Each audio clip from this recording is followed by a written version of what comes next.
नमस्कार दोस्तों, मैं एस्ट्रोलॉजर मोनिका अग्रवाल। कार्तिक मास में भगवान विष्णु और महालक्ष्मी की पूजा का बहुत विशेष महत्व है। कार्तिक मास में भी जो देवउठान एकादशी वाले दिन से और पूर्णमासी वाले दिन जो 5 दिन होते हैं वो बहुत विशेष महत्व रखते हैं भगवान हरि की और महालक्ष्मी की पूजा के लिए, क्योंकि देवउठान एकादशी वाले दिन भगवान विष्णु 4 महीने बाद योग निद्रा से जागेंगे। तो अगर आप पूरे मास कार्तिक मास में भगवान विष्णु का, महालक्ष्मी का और तुलसी जी का पूजन नहीं कर पाए हैं तो आप अगर नियम से देवउठान एकादशी वाले दिन से लेकर और पूर्णमासी तक अगर आप 5 दिन ही सिर्फ भगवान श्री हरि का, महालक्ष्मी का और तुलसी जी का पूजन करते हैं तो उनकी आपको विशेष कृपा प्राप्त होती है।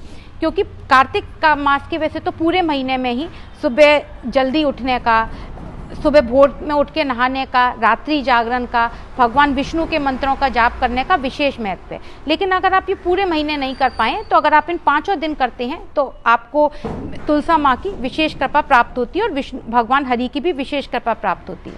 अब तुलसा माँ की पूजा हम कार्तिक मास में इसलिए करते हैं क्योंकि भगवान हरि को तुलसा जी अति प्रिय हैं और तुलसा जी में ही महालक्ष्मी का निवास है।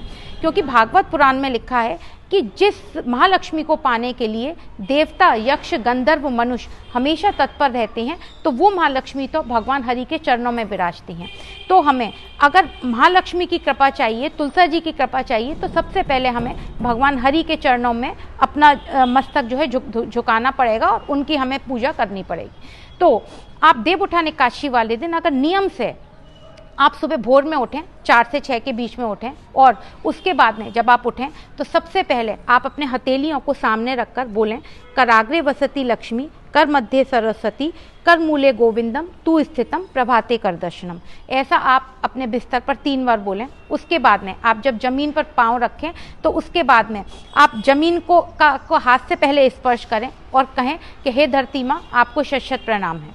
उसके बाद में आप सुबह के अपने सब काम करने के बाद जब स्नान करें तो स्नान के पानी में आप तुलसा जी अवश्य डालें। और तुलसा जी आपको कैसे डालनी है, तुलसा जी को आप थोड़ा सा हथेली पे रखकर और उसको थोड़ा सा आप रगड़कर, हाथों से रगड़कर और आप तुलसा स्नान के पानी में डालें और लगातार ओम नमो भगवते वासुदेवाय का जाप करते हुए आप स्नान करें। उसके बाद में जब स्नान कर लें तो भगवान हरि का और तुलसा जी का आप पंचामृत से अभिषेक कराएं और उसमें केसर अवश्य डालें।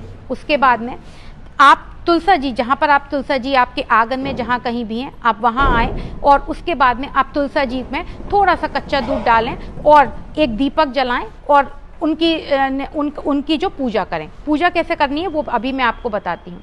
जब आप तुलसा जी की पूजा कर लें और भगवान हरि का स्नान करा लें, उसके बाद आप अपने घर के मुख्य स्थानों पर, मंदिर में, ब्रह्म स्थान पे जहाँ पर तुलसा जी हैं वहाँ और मुख्य द्वार पर अगर आप भगवान विष्णु की, महालक्ष्मी की विशेष कृपा चाहते हैं, क्योंकि इस समय जो बुध ग्रह हैं वो भगवान विष्णु हैं और जो महालक्ष्मी है वो भगवान शुक्र हैं, वो दोनों एक साथ तुला राशि में हैं। तुला राशि जो है महालक्ष्मी की राशि होती है।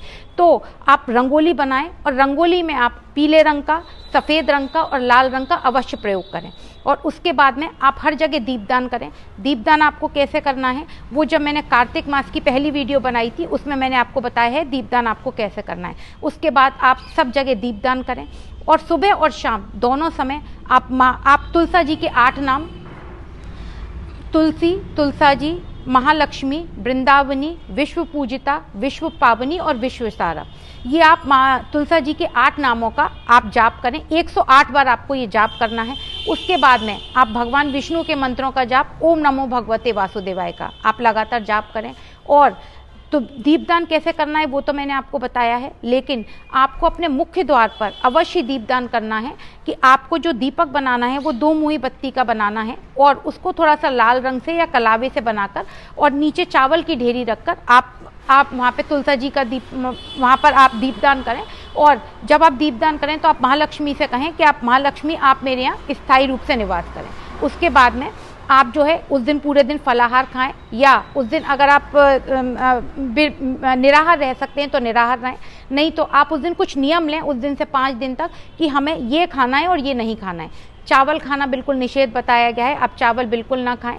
तो आप ऐसे करके 5 दिन जो है भगवान विष्णु की, महालक्ष्मी की और तुलसा जी की पूजा करते हैं तो आप निश्चित मानिए कि आपको धन संबंधी अगर कोई भी समस्या है या भगवान विष्णु की आप विशेष कृपा चाहते हैं तो आपको उनकी विशेष कृपा मिलेगी। नमस्कार दोस्तों, मेरा वीडियो कैसा लगा आप प्लीज़ नीचे कमेंट सेक्शन में लिखिए और मेरे वीडियो को ज़्यादा से ज़्यादा शेयर करिए।